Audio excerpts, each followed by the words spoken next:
Hello, you wonderful people, and welcome to another episode of Not Too Comic Book. This being a show where it's about TV shows that are adaptations of comic books. For today's episode, I'm going to talk about the series premiere of M.O.D.O.K. A great series premiere. A lot of really interesting things went down in this episode, so let's break it down. I think it is interesting. Like, obviously, we immediately get the introduction of, like, hey, M.O.D.O.K, he got picked on, and his mom be like, oh, you're going to change the world with your big head. Wasn't it like your big womb-crushing head or something like that? And it's like, yeah, he's going to change the world by taking it over. And we see, I'm curious, is he mainly an Iron Man villain? Because it seems like that's the only hero we really saw in this episode. Like, he references later on getting stomped by Iron Man, and now he's going toe-to-toe with Iron Man again. So I wonder, is he mainly an Iron Man villain? I don't know where he stands in the grand scheme of the Marvel Universe. I'm not that well versed in that character. I've seen him pop up from time to time. I've heard his name, but I know nothing about the character. Also, pretty interesting is Patton Oswalt voicing him. Interesting, like, obviously, he's recurring character in Agents of S.H.I.E.L.D., so there's your Marvel property, but also, like, voice acting-wise, did another comic book property of that being Happy, where he voiced, well, Happy. So, I'm so curious, like, why M.O.D.O.K is the loser that he is, like, because it seems like, because even later on, Monica's like, I should be the one leading AIM because you're terrible at this. She's like, I came to join M.O.D.O.K, the one who experimented on himself and stuff like that. So it seemed like maybe he might have been top tier at one point in time and he fell short, or maybe she was just like, oh my god, you're experimenting yourself, you're doing all this and that, your plans and, enslave, the world and stuff like that, conquer the world. Yeah, but maybe somewhere along the way he became a loser to the point he celebrates. Like, got Iron Man's boot. He kicked me so hard that it got stuck in my chair. But yeah, and it was like, M.O.D.O.K. And he's like, yeah. But it also turns out AIM is super broke.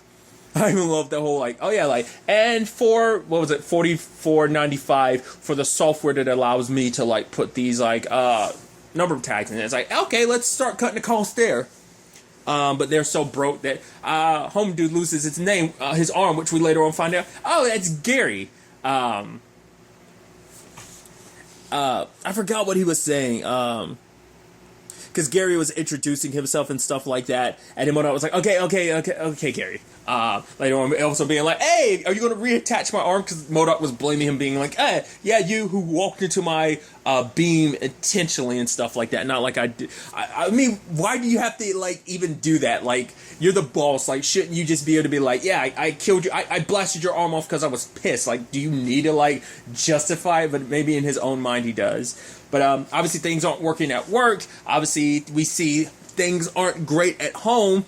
His wife is like, oh, she's she's an influencer, and she's like selling, like, I think a book at the time, and it's like, oh, I wonder, like, how did people just let you have a normal life? Like, how it's like, and she says, like, yeah, M.O.D.O.K, you're always in my videos. I'm like, how are people okay with that? How is S.H.I.E.L.D. and every Marvel superhero like, oh, I mean, I guess it's like, no, unless it's the Punisher, no one's going to be a douche and come after your family. I mean, would Frank do that? I don't know, but it's like, at the very least, threaten your family to get to you or something. But it's like, how do you just have a normal life? So that means, like, everyone knows, like, oh, that's Jody, M.O.D.O.K's wife. It's like, we're just okay with that? It's like, supervillains have their lives too. Once again, am I thinking too much about it? Hell yes, but it's just something to think about. It'd be so interesting if they actually, like, bothered to, like, explain that later on in the show, because so far at the time I'm recording this, I've only seen the first episode. I'm doing, once again, testing out this whole one episode review things for things that are, like, dropped all at once. I watch and review them one at a time.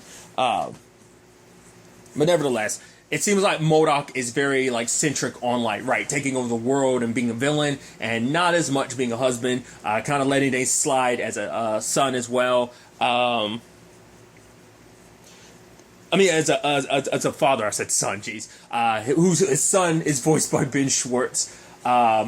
Lou talking about he wants, like, a specific outfit for his bar mitzvah. Their daughter got detention for, like, basically blasting that someone that she's a rival of has a blood disorder, and she's like, and I'm the one that got detention for it. It's like, that's why you should have used a VPN. Part of me almost wishes, like, you'd actually done, like, it would have cost a lot of money or something like that. You don't want to, I was about to make a joke. I was about to say, you don't want to expressly, pick a VPN, but it's just, like, it would have been funny to, like, but it's just, it's just kind of like, it's just interesting to be like, oh yeah, that's how you should have hacked into it and used the VPN to cover your tracks type of situation. But nevertheless, we have Austin from Grumble wanting to like buy into AIM. It's like, nah, I believe in this. I want to support you. Obviously, you have MODOK not being okay with that, but then like Austin kind of shows him on the town and stuff like that. I just put in this gum, and it's going to last me 45 minutes, so it's going to go with my appetizers. But I love they go to like a restaurant thing. Foom. I butchered that. Sorry. Which, interesting timing. Not like they planned this out, because it just probably just randomly picked the character, but obviously with Shang-Chi and Fing Fang Foom being connected in that regard, it's just interesting timing.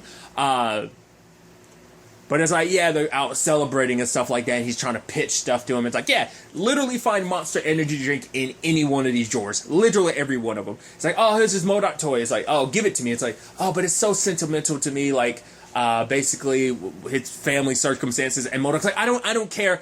Can I have the toy or not? It's like, no, it's sentimental to me. It's like, It's like, everything was a test and stuff like that. He never really went into, like, explaining what the test was. Like, did he, like, hijack his brain to kind of... I thought he was going to say, like, oh, this is a simulation. Like, you thought you were showing me around. Actually, this is a simulation because I hacked inside your brain, and this has all been a giant test. It's like, fine, I will sign.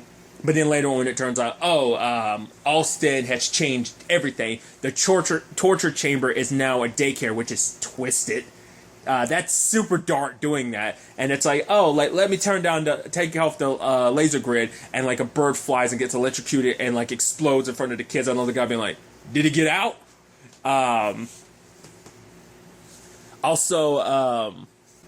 Later on, he gets reprimanded because it's like, yeah, this is your first offense, because you can't just like be blasting and hurting employees anymore, and even use an inhibitor to kind of make it so he can't, like, it's like, yeah, you're gonna be on sabbatical. Yeah, you can pet the rabbit, and he was so pissed that he took the rabbit with him. It's like, nah, I don't even want it. Kills it, throws it in lasers. So also that what is it, that mural, and it's like, yeah, someone reported for not being appropriate, and he's like, who would dare do that? And it turned out it was Monica. She was like, it was me, and she's so gleeful about it. And it's like, oh, it's literally a mural where you're making all your employees look at your penis. That's not cool. Not cool at all. But then it turns out, like, obviously a lot of his employees have been shifted other places, while others ultimately ended up getting fired, which includes Gary. So it's like, okay, MODOK's got a plan that's going to get, them back control. It's like, right, Austin hasn't signed the contracts yet, so it's still a window of opportunity if they can, like, hijack his mind and get him to change his mind, which is like, it's a very roundabout way for a villain, but I guess once again, you're kind of the loser villain, so it's like, right, wouldn't it have been easier just to, like, just straight up kill him or something like that, because your robot power was offering to, like, oh, I'm gonna turn into like a chainsaw or something and then cut off Austin's skull or something. It's like, no, we're just gonna hijack his brain, and your poor robot dude was just, for one, used as a blender, and he's also used as a ladder. And it's like, why do you even need me? You can fly. Like, why? And it's like, oh, it's pretty high up. And like, he took PEM particles, and now he's turned them into gummies because he doesn't like pills. So I thought that was interesting. Once again, now that I'm slightly more well-versed in the because of the MCU, I'm still not well-versed in the comics. There's a lot of this I'm getting like, PEM particles. I know all about Ant-Man and Hank and stuff like that. Makes you wonder, it does make you kind of get inside your head like, oh, which Ant-Man exists in this universe? Is it both? Is it Hank? Is it Scott? Because there is another one too. I think the other person's after Scott, if I remember. Like, it's so interesting when that happens. Like, both DC and Marvel, or like multiple superheroes will take up the same mantle. So there have been multiple. I guess you make the whole argument. There's been like multiple Wolverines, because there's Logan, and then there's X-23. So she's just straight up Wolverine. So. But I also love, like, Monica's creature ended up eating the PEM particles, ended up being the bigger ones, and it grew. And it's like, Gary, do you still have your arm? And it's like, oh, yeah, you're going to reattach it? Gary's about to be back in the tennis game. And then, like, MODOK puts a bomb on it and throws it and feeds it to her. And I love Gary, like, oh, no! Just, like, specifically the delivery of the, oh, no! But nevertheless, he ends up trying to get inside of, Austin, but it doesn't work. Instead, he gets inside of his wife, And it's like, oh, and I love that he's looking through her memories. It's like, no, she said that one time, if necessary, I could take control of her body. She's like, MODOK, like, you're going to take control of the world and stuff like that. I'm here to support you. He's like, yep, she said I could take control of her body. And she proceeds to attack Austin. Which you got to admit, Austin's pretty good. Like, for a normal, we don't know if he's just a normal dude. He might be a megalomaniac. He might be a supervillain in his own right. But the fact of the matter is he was dodging a lot of that stuff. And just like, he was calm about it. He's like, oh, wow, like, oh, this could, yeah. And he's like, oh, I want to keep talking about this while I'm dodging you attacking me. And Jodie's still explaining everything. But it's like, it turns out because he knew what was what, you know? I mean, once again, he even took getting stabbed in the hand super like, yeah, oh my God, oh no, that sucks. And then immediately got to sign into contracts after MODOK got out, so. But now it's a situation of like, fine, like, just hire my guys back. But it's like, no, like, everything I said to get you here was a lie. Like, even that toy, it's like, oh, I bought it. Like, I literally got paid by someone on Craigslist to take it from him. The family literally spit on it as it each turns up. I'm like, come on, low blow. You don't even have to do that. You don't have to include that information. That's just shitty. But the fact is that, you know, it's like, fine, just hire my people back. And it's like, here's that laptop you wanted. Bam, I made it. It's like, all right, fine, all your people are hired back. And it's like, yeah, MODOK, yeah. So things are going to be changing at AIM because, like, obviously Grumble now has, like, full control of it, you know. So we'll see what kind of changes that makes. And then, you know, Jodie's obviously not too happy about things, you know, and it's like she wants to kind of talk things out, but he's still so focused on like, oh, I'm thinking that this way to kill Austin. It's like, I think we need a separation. I know the guy was like, oh, you must be talking about the tiramisu because of the layers, and she's like, no, I divorced. And the guy brings up another thing. She's like, just go away. He's like, oh, and it's like, the fact is, MODOK at the very end, it's like, how dare you divorce MODOK? It's like, that's going to be interesting. How do you divorce like a supervillain without there being repercussions? Once again, it seems like he's bottom tier villain in this universe. I don't know where he stands in a like Marvel universe. It seems like people kind of reference him as like a D-list character in the Marvel universe, but I don't know where he stands villainy, whether he really is a threat or whether it's just like he's kind of a joke sometimes. Like, for example, Shocker. Shocker is constantly like treated as a joke amongst the Spider-Man rogues gallery.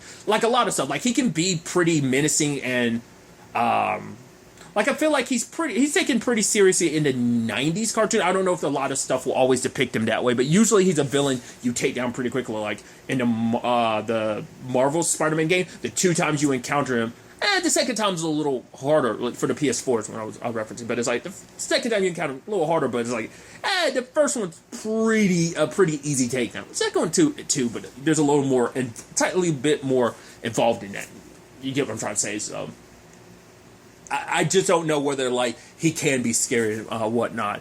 But like just interesting first episode. I'm really interested to kind of see where the rest of the season ends up taking us. Well, with all of this, whether MODOK gets AIM back, does he keep up some shenanigans to try and get AIM back? Is Gary going to be the only one of like the employees we really get to know by name? I mean, they're probably going to drop like flies, so it's probably the thing of like, don't really get to know him. It's like, this is Goon A, this is Goon B. Gary, we're going to be seeing you around because you're different from the others because your arm is actually going, so we're going to be able to tell you apart from others. Now, unless they do something with that later on. We'll have to wait and see. But also, what this divorce situation looks like and what that means for MODOK as he's balancing all of this other stuff. We'll have to wait and see. But really, that's all I want to talk about today. Next time we meet, be happy, be safe, live life to the fullest, and enjoy it. Good day, and goodbye.